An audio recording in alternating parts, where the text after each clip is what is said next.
Bienvenidos al segundo episodio de Luz en la Sombra. Hoy, aquello que somos y no queremos ser, un viaje al lado oculto del alma. Este será un espacio para mirarnos hacia adentro, sin miedo. Un lugar donde exploraremos esas partes de nosotros que muchas veces preferimos callar, negar o ignorar, pero que están ahí. Aparecen justo cuando todo el ruido del ambiente cesa y quedamos solos, escuchando nuestra voz interna. Soy Ruby Cifuentes, psicóloga profesional, y hoy te invito a dar este siguiente paso hacia tu autoconocimiento. Primera pregunta, ¿has tenido pensamientos tan perturbadores que ni siquiera te atreves a repetirlos de manera consciente en tu mente? ¿De esos que te alarmas y te niegas a aceptar que sucedieron dentro de ti? ¿Te has sorprendido deseando el mal a alguien que amas en algún momento de rabia, de discusión, de descontrol? ¿Te han llegado pensamientos cometiendo actos que en público jamás defenderías? ¿Te has soñado disfrutando situaciones íntimas con alguien que te alarma de solo pensarlo? ¿Alguna vez te has sorprendido reaccionando de forma exagerada, con enojo, con rechazo, con envidia, con miedo y no entiendes muy bien por qué? De esas veces que al rato te dices, "Ah, no debí reaccionar de esa manera". ¿O te has avergonzado de algo que sientes aunque ni siquiera lo hayas hecho? Pues sí, la verdad es que para algunos hay pensamientos de esos que se vuelven intrusivos e insisten en aparecer. Por eso, hoy hablaremos de la sombra, el concepto que Carl Jung desarrolló para describir aquello que vive en lo profundo del alma y que la mayoría de nosotros se niega a aceptar. Y no, no estamos hablando de monstruos externos, hablamos del monstruo que llevamos dentro. Pero para comenzar, tenemos que definir qué es la sombra. Carl Jung fue un psiquiatra suizo, discípulo y luego disidente de Freud. Aportó investigación y conocimiento suficiente a la psicología sobre el comportamiento humano. Introdujo el concepto de la sombra como una parte del inconsciente que contiene todos aquellos aspectos de nosotros mismos que hemos reprimido, negado o no desarrollado. La sombra es todo lo que no encaja con la imagen que queremos mostrarle al mundo. Es esa parte de nosotros que hemos empujado al sótano de nuestra mente porque algunas veces nos enseñaron que no era adecuada, no era aceptable, esa parte no era buena. Es el egoísmo que escondes bajo tu generosidad, la rabia detrás de tu calma, la lujuria bajo la devoción, que se va formando de acuerdo a lo que nos enseñan como actos socialmente tolerables y actos que debemos reprimir por estar en contra del modelo del constructo social. Entonces, desde pequeños nos enseñan que hay partes de nosotros que no deben existir. Por ejemplo, cuando éramos niños, solían decirnos, no debes llorar. A los que son niños hombres, suelen decirles, los hombres no lloran, los hombres son valientes, debes ser fuerte, debes ser perfecto, debes ser siempre alegre. Esperan que un niño siempre sea obediente. A las niñas les decían, las mujeres no gritan, las niñas no se masturban, las niñas decentes no hacen eso. Todo lo que quedó fuera de ese molde fue empujado a la sombra. Lo que ocurre es que ese niño empieza a dividirse por dentro. Aprende a mostrar solo lo que es aprobado, lo que es seguro, y el resto lo guarda, lo reprime, lo entierra en una parte oscura de su ser. Así, enterramos emociones legítimas en el sótano de la psique, pero lo reprimido no desaparece. En muchas ocasiones se pudre, y lo que se pudre contamina todo. Crece, se alimenta de cada emoción negada, de cada impulso silenciado y con el tiempo reclama su lugar. A veces lo hace con ansiedad, otras con agresividad inexplicable, a veces con una vida llena de culpa, otras proyectando todo lo que odiamos de nosotros en los demás. Es por eso que reprimir a un hijo sistemáticamente, aunque sea por su bien, no lo hace más fuerte, lo hace más fragmentado, le enseña a rechazar su humanidad y sin darse cuenta, ese niño termina creciendo con una autoestima frágil, basada en solo una parte de quién es. No es necesariamente maligna, pero sí es incómoda, disruptiva, peligrosa, precisamente porque ha sido negada. Y como dijo Jung, hasta que no te hagas consciente de tu sombra, dirigirá tu vida y tú lo llamarás destino. Entonces, ¿cuál es la alternativa? No es que dejemos que hagan lo que quieran, debemos acompañarlos.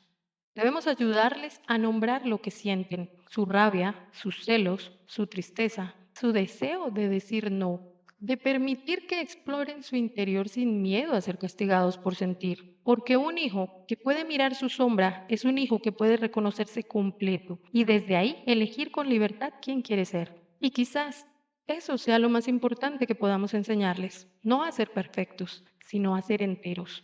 Pero como reprimimos la sombra por miedo a ser rechazados, a no encajar, a no pertenecer, al hacerlo, dejamos de pertenecer a nosotros mismos.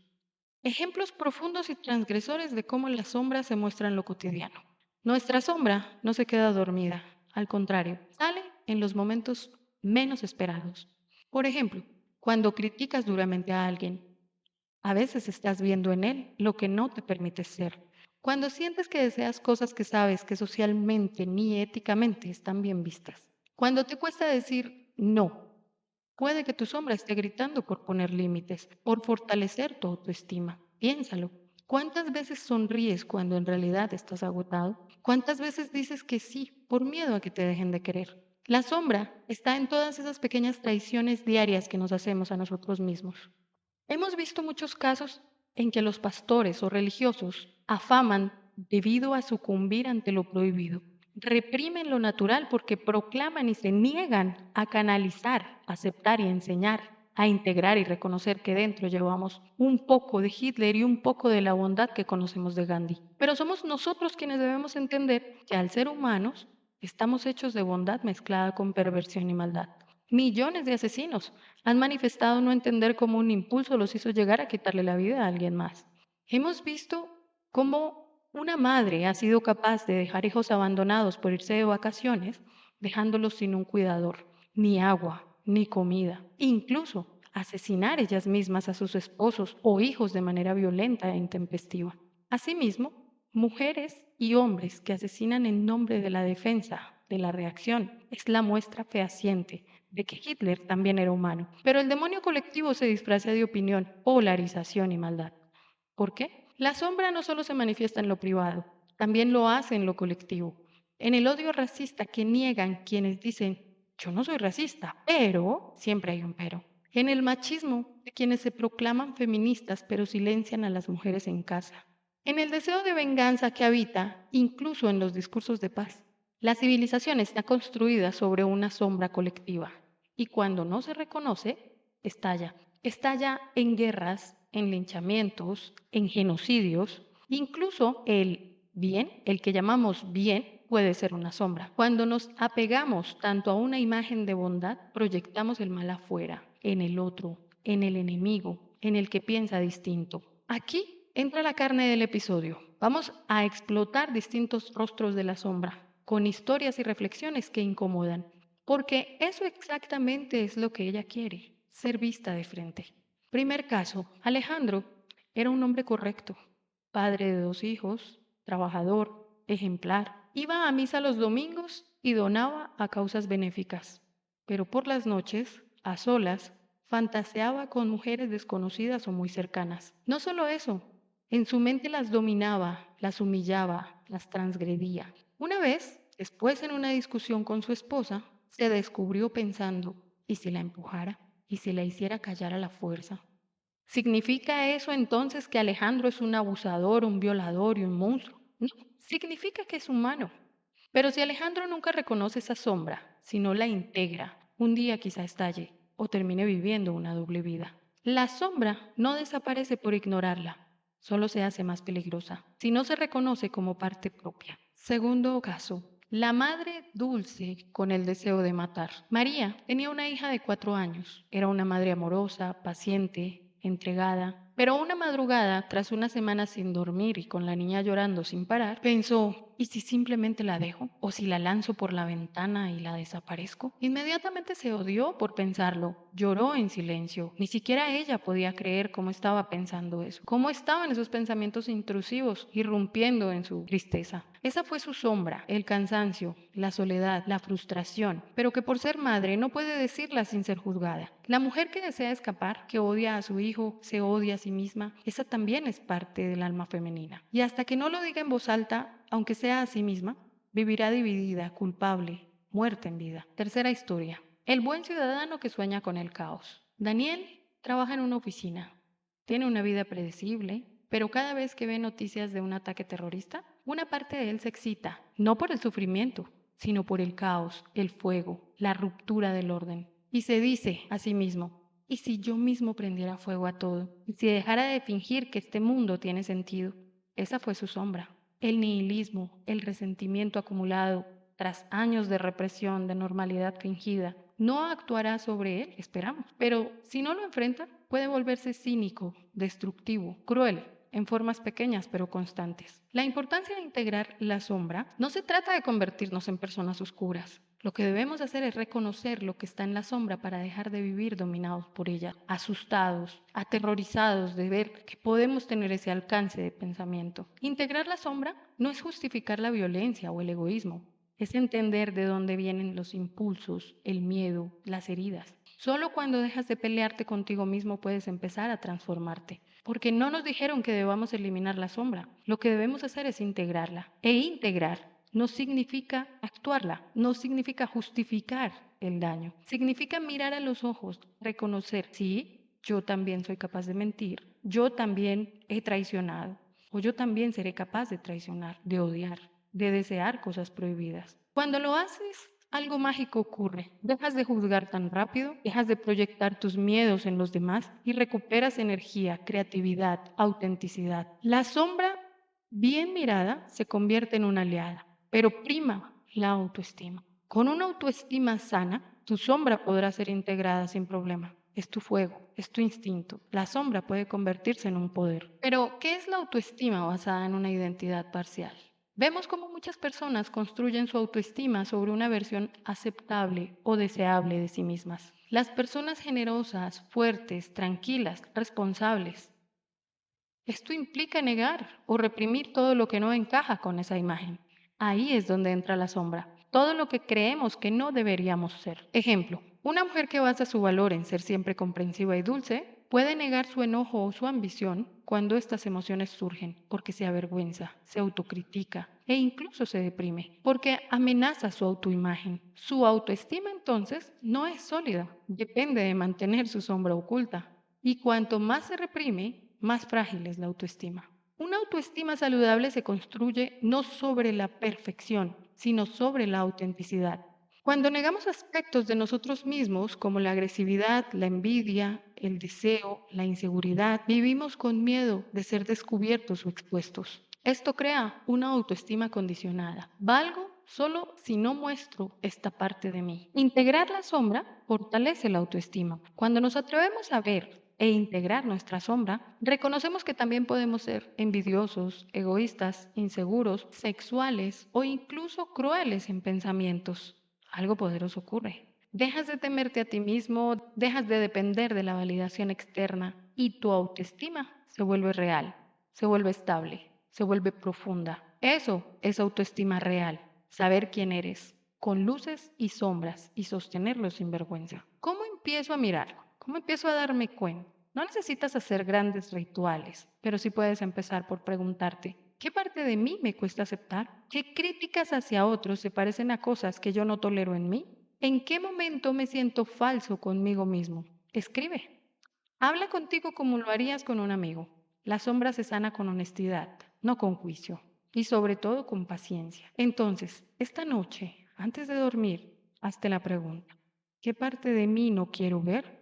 ¿Cuál es el deseo que me avergüenza? ¿El odio que escondo bajo mis principios? La voz que dice lo que jamás me atrevería a confesar. Por eso se hace en privado. Por eso es importante el autoconocimiento. Es allí donde empieza el verdadero viaje, aceptando que los pensamientos pueden aparecer, pero reconociendo de dónde vienen, de manera más consciente tomar el control. Porque no hay iluminación sin sombra, no hay alma sin abismo y no hay libertad sin verdad. Muchos artistas han tocado su sombra y han creado belleza desde allí. Dostoyevsky escribía sobre asesinos y criminales que eran más humanos que los que se llaman personas de bien. Frida Kahlo pintaba su dolor físico y emocional sin filtros. Y David Lynch convierte el inconsciente en cine. El arte verdadero nace donde dejamos de fingir. Y todos tenemos esa posibilidad. Escribir, pintar, bailar, canalizar nuestra sombra a tiempo en lugar de reprimirla. Esta es la delgada línea que nos divide de individuos con rasgos psicopáticos, porque esa sombra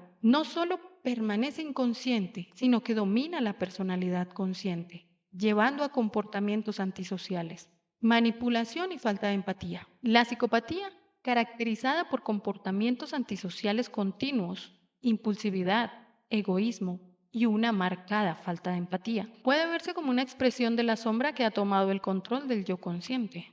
Jung también diferenciaba entre la sombra personal y la sombra impersonal. La primera incluye nuestras pequeñas frustraciones y dinámicas negativas comunes, mientras que la segunda contiene la esencia de la maldad más arquetípica, asociada a figuras como genocidas o asesinos despiadados. En resumen, desde la perspectiva de Jung, la psicopatía puede interpretarse como una manifestación de la sombra no integrada, donde los aspectos reprimidos y negados de la personalidad dominan el comportamiento consciente, llevando a patrones destructivos y antisociales. Sin embargo, en la medida en que somos conscientes de lo que sentimos, se pueden producir cambios importantes. Algunos psicópatas han encontrado formas de usar sus rasgos, desapego emocional, pensamiento frío, falta de miedo, en entornos que lo valoren. Ejemplo, cirujanos, especialmente en campos complejos como neurocirugía o trauma, donde la frialdad y la precisión bajo presión pueden salvar vidas. Agentes de seguridad,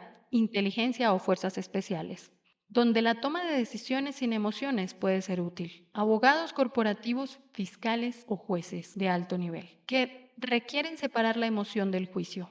Ejemplo, Kevin Dutton, psicólogo de la Universidad de Oxford, entrevistó a personas con rasgos psicopáticos funcionales en su libro The Wisdom of Psychopaths. Encontró que muchos canalizan su oscuridad hacia la excelencia profesional sin cruzar la línea ética, a través del arte oscuro y la expresión creativa.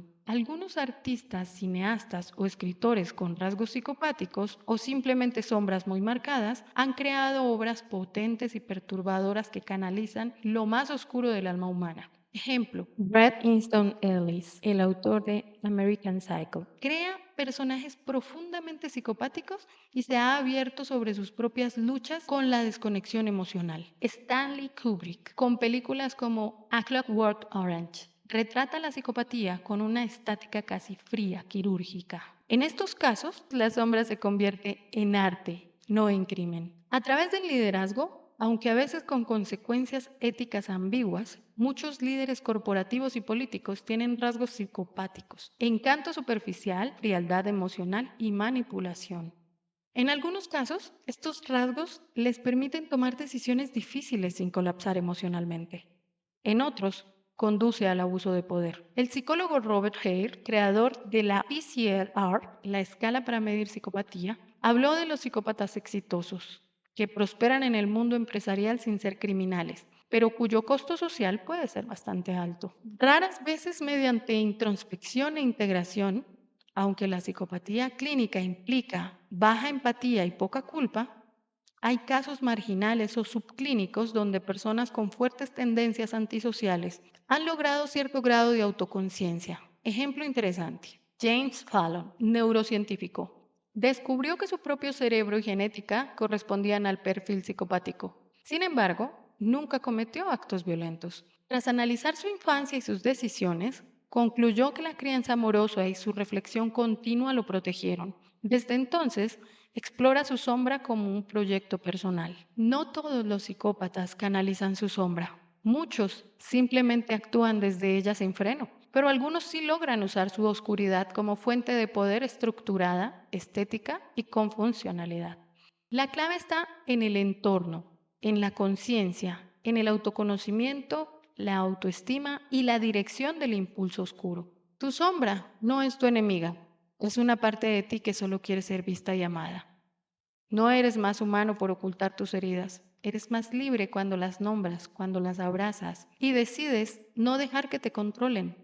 La integración de la sombra es esencial para alcanzar una verdadera integridad psicológica. Negar o reprimir la sombra solo lleva a su manifestación en formas no conscientes y destructivas. Por lo tanto, es crucial enfrentarse a ella, abrazarla e integrarla a nuestra conciencia. A veces lo más valiente no es brillar, es más valiente sentarte contigo mismo en la oscuridad y no huir. En el próximo episodio hablaremos sobre el niño interior, esa parte tuya que aprendió a adaptarse, a esconderse, a complacer y que hoy influye en tus relaciones, en tus miedos y tus sueños. Gracias por escuchar este segundo episodio de Luz en la Sombra y si te hizo clic, compártelo con alguien que necesite escucharse también. Nos encontramos pronto en ese lugar donde lo que escondemos puede empezar a sanar. Déjame en los comentarios cómo te sentiste o qué te llevas hoy. Suscríbete y activa la campanita para seguir caminando juntos en este proceso. Nos vemos en el próximo video y no olvides, mereces sentirte bien.